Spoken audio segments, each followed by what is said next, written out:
புனர்ஜென் ayurvedic treatment எடுத்த நிறைய பேஷண்ட்ஸ்களோட life எவ்வளோ பெட்டர் சேஞ்ச் ஆயிருக்குன்னு நீங்களே பார்த்து தெரிஞ்சுக்கலாம். இந்த ஆப்ரேஷன் ஆனப்போ அங்கே ரொம்ப பயம் வச்சிட்டாங்க. ரேடியேஷன் வைக்கணும், அந்த ஊசி போடணும், இதெல்லாம் பயம் வந்துடுச்சு. இது யாரோ கடவுள் மூலியமா வந்து அண்ணன் பார்த்து அண்ணனுக்கு யாரோ சொல்லிதான் இங்க வந்து இப்போ நல்லா ஆல்ரைட்டா இருக்கு.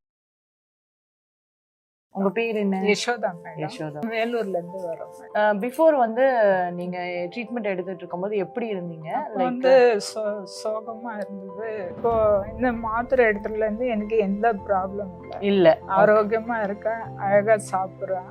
எனக்கு வந்து ஒரு 2 இயருக்கு முன்ன ஒரு ஜனவரில தெரிஞ்சது.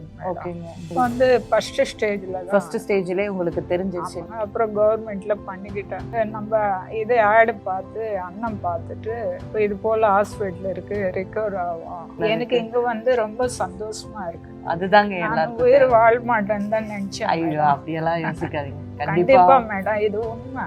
இந்த ஒரு கடவுள் மாதிரி எனக்கு இப்போ இந்த ஹாஸ்பிட்டல். இதனால்தான் நான் ஒரு மறுபிரிவு எடுத்து இருக்கேன்.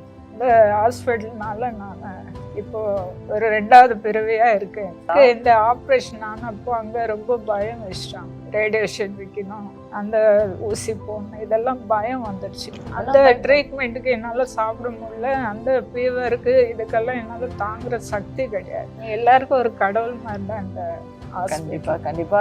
ஸோ ஃப்ரெண்ட்ஸ், உங்களுக்கு தெரிஞ்ச யாராவது ரிலேட்டிவ்ஸ் ஆர் ஃப்ரெண்ட்ஸ் கேன்சர்ல கஷ்டப்பட்டுட்டு இருந்தாங்கன்னா கண்டிப்பா புனர்ஜென் ஆயுர்வேதிக் ஹாஸ்பிட்டலை பத்தி சொல்லுங்க. அவங்களை எங்க கூட்டிட்டு வாங்க.